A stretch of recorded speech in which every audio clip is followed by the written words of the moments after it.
question is, what led you to become a teacher? Well, I'm from a family of teachers. My mom's a teacher, both her sisters are teachers, and I've always been around education as long as I can remember. Even when I was a little kid, I would pretend that I was a teacher teaching my little brother. That's so cute. And so always knew I was going to be a teacher. I just didn't know what I was going to teach until later, much later. Okay. So, well, why did you decide to become an art? You're officially art history or art? Art education was my Okay. degree. Actually, it was my senior year in high school. I was in an art class. There were just two of us. It's a small Christian school. I was in the second graduating class. Yes. Yeah. And so we had an art teacher for just the two of us. And I loved art. I'd always loved art. And he always doted on the other student and kind of left me out. And he always talked about how Kurt was going to be go on to do the great things in art. And Huh, that both sounds familiar. both of us ended up going to the same college and starting as commercial artists because I was going to show him that I was going to be an artist. Yeah. And it never occurred to me art education until 2 weeks into the school year. They had all the freshmen together and all the deans of the different schools got up and talked about the different areas in their particular school. When the dean of education got up, he mentioned art education. And I thought, it was just like click. I've always wanted to be a teacher and I wanted to be in art, so let's do them together. And so I changed my major that day and went into art education. That's so cool.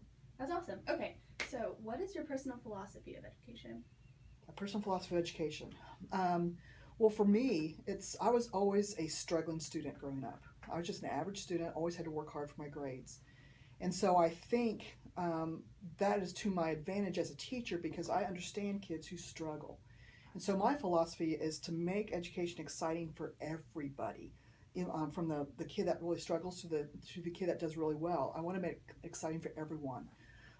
It's always been my goal, especially in teaching, because I taught a lot of English. In teaching English, I want to take those kids that hated English and get them interested in English, and enjoy the experience. Mm-hmm. That's why I use a lot of drama and a lot of different things in English class.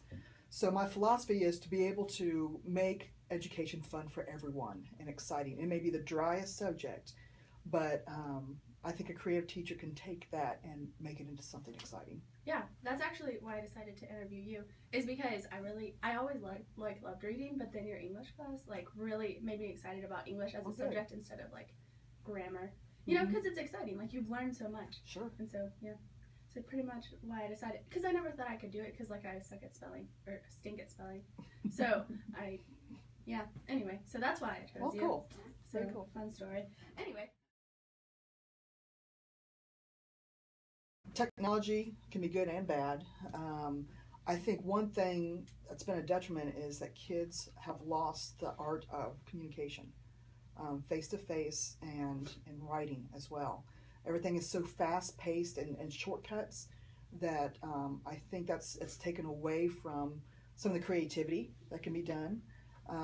The face-to-face interaction with people, because it's especially in the workforce, that's something you really need. You need to understand how to understand visual cues, body language, and that's so hard when you're in technology all the time. Yeah. But on the flip side, it's been a good thing because that's where our society is going. So there's so much more that you can do with technology, and there's so much more information out there that's accessible. When I was your age, I had to go to the encyclopedia, a hard copy encyclopedia to find research. Now, especially right now, I'm working on my lesson for today for art appreciation, and we're doing the Northern Renaissance, and I can pull up. There's so many resources out there, and videos. I'm watching this video on Bosch, and it's very interesting on one of his pieces that's in their book that we're going to be studying. So there's just so many more resources. So it could be a good thing and it could be a bad thing, but I think technology can very easily take away from the educational experience. Wow. One of my favorite is the aha, kind of what Oprah calls the aha moments, when you see a student gets it, and that's what's so rewarding. Or when former students come back, like you just did, and said how my class has influenced. So that makes it all worthwhile. We're not in it for the money, obviously. It's not something to go for the money. We have pretty cool vacation time. Yeah. You think about it. Disney cruise, man. Yeah, hey, yeah. Going to Europe this summer, Yeah. with the When are you guys going? May 26th or 28th, one of those days. That's so cool. We're doing Farragut, they have a trip to Europe, and we're actually also going. Like my family, we're going to Europe for 2 weeks. very cool. Yeah, sorry, that is Yeah. part of the question. But it's different every day. It's never the same. And in 25 years of teaching, I've never taught the same thing twice. Where I've had 2 years the same. It's been different every single year. So that I love change. I love challenge, and so that's a really cool thing about teaching. That's awesome. Were you afraid that it was going to be repetitive? Because some teachers, like if you get into lower classes, like elementary school, don't you kind of teach the same thing every year? Yeah, and I taught 4th through 6th grade for like 3 years, but even though I was teaching the same thing to those grades, in the afternoons each year I would teach, like I'll go up and teach an art. What are the negative aspects of teaching on the flip side? The money, the salary. Yeah. Especially in Christian education, we don't have, here we don't have like a retirement plan. I feed into my own retirement plan, but it's not much. So I never foresee myself as retiring. I'll teach until I'm dead, probably, because I have to. But there's so many more that outweighs the negative. Another negative would be, long hours, long prep time. I take work home every night. Some jobs you leave your work and you're done. Yeah. That's not the same with school. I spend several hours a night preparing for the next day's lessons. So there's that aspect. It's a lot of work grading papers, especially on the high school level. And English, you have a lot of papers to grade. Yeah. But that's just part of it. Yeah, that's cool. We actually just wrote this really cool paper. So we read Beowulf, and then we read Sir Gawain and the Green Knight. Have you read that? Mm-hmm. And then we read, I don't know, because sometimes they switch out that one for like another King Arthur like type book. Right. And then we read Hamlet, and so we had to pick one of the main characters from those and put it in the plot line of another character. Oh, cool. And then, because she wanted to do a compare and contrast paper, but she didn't want to just compare and contrast. Right. So I took Beowulf and put him in Sir Gawain's world, and it was the most fun paper I've ever Oh, that's great. That's a great idea. She's my advisor now, too. I have a crush on her. She's amazing. No. It's so cool, though. Isn't that a good idea, though? Oh, that's a great idea. Because, we want to be excited when we read your papers. We want you excited to write them. We want to be excited to read them. And so that's a great idea. That's very creative. Because she was like, then there's 6 different options for 6 different papers that you can write. So she's not going to have all one paper. So she said she had like equal amounts of every paper. Mm-hmm. So like you can read Beowulf and Hamlet, which I did not like Hamlet at all. Actually, I did Hamlet my senior year in high school. And that was my first Shakespearean play to study. Mm-hmm. So I enjoyed it because I had a teacher that really brought it alive. And she caught me quoting it down the hallway. I didn't realize she was standing behind me, and I was just walking down the hall quoting Hamlet, "Get thee to a nunnery," all this good stuff. But, yeah. Oh, man, that quote's from Hamlet. Mm-hmm. Dang it, that was on my test, and I thought it was The Rover. Nope. Well, got that question wrong. Okay. Dang it. That's so disappointing, because in The Rover, the main character, she escaped from a nunnery. That's okay. That's when Hamlet was so upset at Ophelia. That makes so much sense. Mm-hmm. I may have written that. I don't remember. It was a good exam. Anyway. Okay, what advice would you give to someone considering a career in education?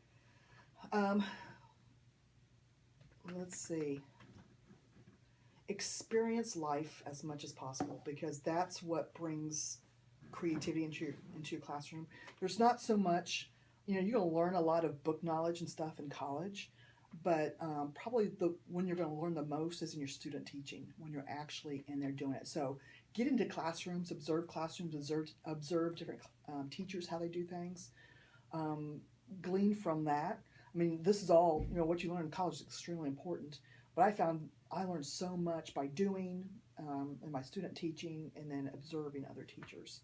So get out there, and also I know you're a traveler, so that I love traveling, because that also brings, there's so many things I've used for my travels into my lectures, and I can tell them, like I was just tutoring someone the other day who they're doing Nathaniel Hawthorne, mm-hmm. and I was helping with the notes, some tutoring, And I was able, because I've been to all the places that Nathaniel Hawthorne was, Yeah. where he lived, where he worked, and I was able to kind of expand on it, and it really helped that student because they can visualize a lot more about Nathaniel Hawthorne than just what was written in the notes. That's so cool.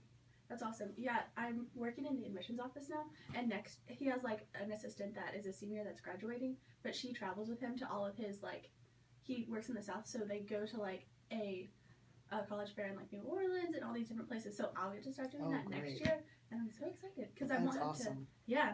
So like you can study abroad in college, which I plan on doing, Mm-hmm. but also like doing those little trips. I'm so excited. My dream Mhm. is to do a summer teacher internship, or it's a literature. You can study literature at Oxford University. Yes. I we would have love to do that in the summer. That I get emails all the time, of opportunities for teachers to go spend a summer at Oxford. Yeah. Yeah, it's just You should do expensive. that when I do it, because we do it at Roanoke College, Mhm. and they have like scholarships, Mhm. and it's so cool. And you study like history and literature at Yeah. Oxford. Well, and they even have like AP. If you're going to be an AP English teacher, you can one of their AP where you get licensed to teach AP is at Oxford. Oh my goodness, They you do should that. do that. And I think they have art history there because art history would be the one that would really That's so I would cool. like to do. Can you imagine just studying at Oxford? No. Like that would be so amazing. Yeah, it would Like be. you couldn't pry me away. They'd be like, "It's time to go." And I'm like, Yeah. "You're wrong. I'm sorry, not now. Mhm. Maybe in a few years." Okay, so if you were given the choice, would you choose the same career path for yourself then? Absolutely. That's so cool.